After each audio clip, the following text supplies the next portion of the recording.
আসসালামু আলাইকুম। আশা করি সবাই ভালো আছেন, আমিও ভালো আছি। কিন্তু আজকে মাইলস্টোন কলেজের ছাত্রছাত্রীরা ভালো নেই। স্কুল ছুটির মাত্র 10 মিনিট আগে একটি প্রশিক্ষণ বিমান আছড়ে পড়ে স্কুলের ভবনে।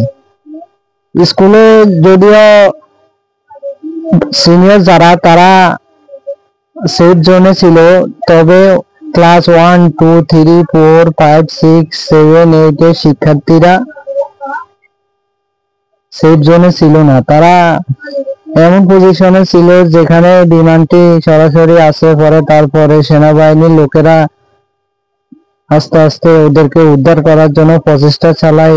সবাইকে উদ্ধার করতে না পারলেও ও অনেককে উদ্ধার করে। এ পর্যন্ত 39টি প্রাণহানি হয় এবং